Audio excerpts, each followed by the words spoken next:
and he expressed this idea that God is dead, अब भगवान ऊपर वाला मर गया, अब कुछ नहीं है, इंसान के हाथ में सब कुछ है. The three laws of Mendel, law of dominance, law of segregation and law of independent assortment, इनको याद रखिएगा क्योंकि कंक्लूजन तो हम हिटलर साहब पे करते हैं, और हिटलर ने भी 3 क्लासेस कही. उन्होंने कहा कि white people are particularly the Aryans, German people are superior to black, brown and yellow people.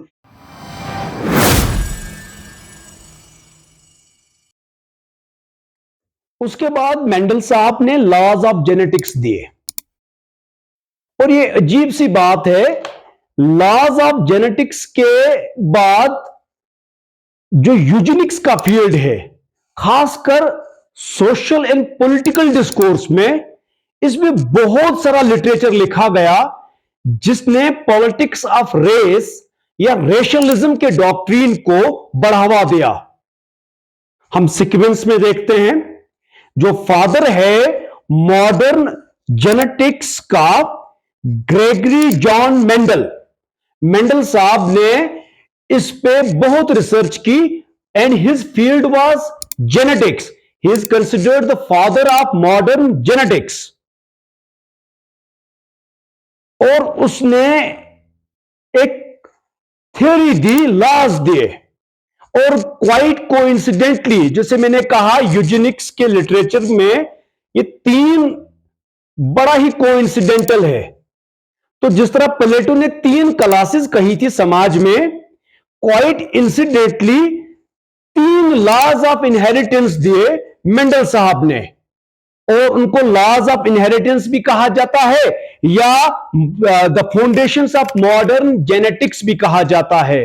जो जेनेटिकल जो मेकअप है, जो बाद में रिसर्च हुई, और बहुत सारा इस पे इंसान के नॉलेज में इजाफा होता गया.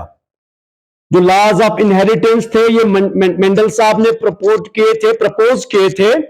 ही conducted an experiment on P plants 7 साल तक, और उसके बाद बहुत एक रेवोल्यूशन लाया मॉडर्न जेनेटिक्स की फील्ड में. लेकिन यहां उन लॉज का मेंशन करना जरूरी है जो लॉज मेंडल साहब ने दिए. His 3 laws of inheritance were, पहला लॉ ऑफ डोमिनेंस, दूसरा लॉ ऑफ सेग्रीगेशन, दूर रहना, तीसरा लॉ ऑफ इंडिपेंडेंट असार्टमेंट. इन लॉज का मॉडर्न जेनेटिक्स में तो इंप्लीकेशन आया, लेकिन इन लॉज ने एक दूसरा ही एक रेडिकल थ्योरीज ने जन्म दिया, जिसने जन्म दिया पॉलिटिक्स ऑफ रेस को. और अगर हम लिटरेचर में देखते हैं, नीशे का थोड़ा पढ़ते हैं, गुबिनो को पढ़ते हैं, चैम्बरलिन को पढ़ते हैं, या रोजेनबर्ग को पढ़ते हैं, तो इन्होंने उस लिटरेचर को जन्म दिया जो डायरेक्ट ऑफ रेस की बात कर रही है, यूजेनिक्स के बेसिस पे, best and some biologically superior traits की वजह पे, या जीन्स की वजह से. इंसान में कुछ डोमिनेंस भी है, कहीं कहीं, खासकर तीसरा law independent assortment. It have created a dictatorial genetic theories.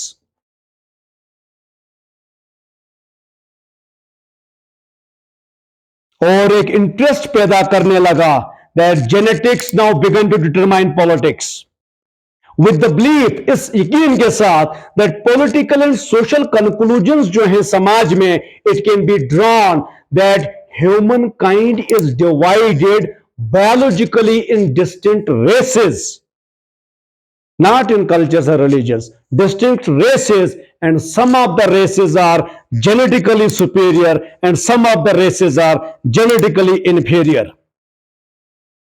और दिस पॉलिटिक्स ऑफ रेस ने रेशियल सेग्रीगेशन या ऐसे डॉक्ट्रिन्स, ब्लड बेस्ड सुपीरियरिटी और ब्लड बेस्ड इंफीरियरिटी को प्रमोट किया. These 3 laws, the 3 classes of Plato, rulers, warriors and soldiers, producers, the 3 laws of Mendel, law of dominance, law of segregation and law of independent assortment. इनको याद रखिएगा क्योंकि conclusion पे हम Hitler साहब पे करते हैं, और हिटलर ने भी 3 क्लासेस कही समाज में. इससे पहले जो लिटरेचर लिखा गया उस पर हम आते हैं. सबसे पहले जोसेफ आर्थर गुबिनो, ये फ्रांस का सोशल थ्योरिस्ट था. इसने he is considered as a architect of modern racial theory. उसकी किताब essay on the inequality of human races में उसने क्या कहा, साइंस ऑफ हिस्ट्री दी, और उसने यह कहा कि द स्ट्रेंथ ऑफ सिविलाइजेशन जो है वो देखी जाती है, परखी जाती है उनके रेशियल और जेनेटिक कंपोजिशन के बेसिस पे। उन्होंने कहा कि white people are particularly the Aryans, German people are superior to black, brown and yellow people, and miscegenation, miscegenation को क्या कहते हैं, रेशियल मिक्सिंग, एक दूसरे के साथ शादियां करना, मिलना, उठना बैठना। इसने कहा it is a source of corruption and civilisational decline. Gobineau साहब। उसके बाद अगर आप देखें और बड़ी किताबें लिखी है, लेकिन एक किताब फ्राइड्रिक नीशे की, जो बहुत ही जर्मन के जबरदस्त फिलोसफर थे, एक किताब 10 स्पोक ज़ोरास्ट्रा 1884 में लिखी गई, और उसने एक कंसेप्ट उठाया, द रोल ऑफ उबरमेंच। उबरमेंच का जो क्रूडली जो इसका ट्रांसलेशन किया गया, सुपरमैन। क्यों वो सुपर है? उसमें कुछ खासियतें हैं, कुछ ट्रेट्स हैं, बायोलॉजिकली ट्रेट्स हैं। And this Ubermensch या Superman, he is alone, free, unrestrained by any conventional morality. और उसने ये भी कहा कि they can create their own world, this can make or unmake any world and any value. He also said, he also expressed his ideas that थोड़ा सा modern existentialism को follow करते हुए people create their own world and make their own values, and he expressed this idea that God is dead, अब भगवान ऊपर वाला मर गया, अब कुछ नहीं है, इंसान के हाथ में सब कुछ है, वो चाहे तो कुछ भी कर सकता है। उसके बाद एक और स्कॉलर इसी डॉक्ट्रिन में चैम्बरलेन के नाम से, कुछ नाम I may be able to pronounce his name, Houston Stewart Chamberlain. ये ब्रिटिश बॉर्न जर्मन राइटर था। इसने बहुत मेजर रोल प्ले किया ये थ्योरीज देना, जिसका मेजर इंपैक्ट डायरेक्ट हिटलर और नाजीज पे पड़ा। उसकी किताब है फाउंडेशंस ऑफ 19th सेंचुरी। उसमें टर्म इस्तेमाल करता है दैट आर्यन रेस जो है, ये he described Aryan race, describe almost all people of Europe, लेकिन उसमें यह कहता है लेकिन उनमें से एक नॉर्डिक और ट्यूटनिक पीपल हैं, जिसका वो मतलब लेता है जर्मन पीपल, वो बायोलॉजिकली प्योर हैं और बायोलॉजिकली सुपीरियर हैं तमाम अदर लोगों से। और पहली बार उसने कहा that Jewish people being their implacable enemy, और यहूदी आपका दुश्मन है जेनेटिकली, पॉलिटिकली तो बाद में देखा गया। तो पहली बार चैम्बरलेन साइंस ऑफ रेस को बता रहे हैं। उसके बाद एल्फ्रेड रोजनबर्ग, यह भी जर्मन का पॉलिटिशियन था और वार टाइम नाजी लीडर रह चुका है। इसने डेवलप किया एक आइडिया जिसको कहते हैं the idea of race soul, एक रूह होती है नस्ल परस्ती की। इसने वो डेवलप किया आइडिया। अपनी किताब the myth of 20th century 1930 में लिखी, उसने कहा race is the key to people's identity. नस्ल जो है इंसान की पहचान की सबसे पहली चाबी वही है। इंसान को किसी और चीज से नहीं पहचाना जा सकता, सिर्फ नस्ल से पहचाना जा सकता है। और उसने हिरार्की ऑफ रेशनल रेसेस दी, his hierarchy of racial attributes allowed him, उसने बोला जस्टिफाई किया नाजी एक्सपेंशनिज्म, क्योंकि हम बायोलॉजिकली सुप्रीम हैं तो पूरी दुनिया में भी पॉलिटिकली सुप्रीम हो तो कोई बढ़िया खराब बात नहीं है। सुपीरियरिटी ऑफ आर्यन रेस, और यहां तक हिटलर के जिनोसाइडल पॉलिसीज को भी जस्टिफाई किया। उसने कहा कि ज्यूज आर फंडामेंटली डिजेनरेट, सब ह्यूमन है, ये इंसान नहीं है, ये जानवर से बदतर हैं। These were the words of Alfred Rosenberg, तो जिसने बाद में एक तहलका मचा दिया था रेशियल थ्योरीज में। अब हम आ रहे हैं यूजेनिक्स के उस फेज को जिसने पूरी इंसानियत का कत्ल कर दिया फिर, और इस लेक्चर का कंक्लूजन भी आएगा। The concept from science of race, क्या बता रहे थे मासूमाना तरीके से, ये तो साइंस है, इसको छोड़ो, इसको क्या करना है। ये साइंस ऑफ रेस जब हिटलर ने अपनी किताब मेन कैंप में लिखा, यही science of race master race बनी। मास्टर रेस कि भाई अभी हम दुनिया के अन्नदाता है, हम ही दुनिया के कर्ता धर्ता हैं, जो हैं वो हैं, हम ही हैं। तो सबसे ज्यादा जो यूजेनिक्स को अप्लाई किया गया वो नाजी जर्मनी में किया गया, जिसने वर्ल्ड वॉर 2 लाई, जिसने नस्ल कशी तक लाई, जीनोसाइड या होलोकॉस्ट तक बात पहुंची इसी बायोलॉजिकल सुपीरियरिटी और बायोलॉजिकल इंफीरियरिटी के बेसिस पे।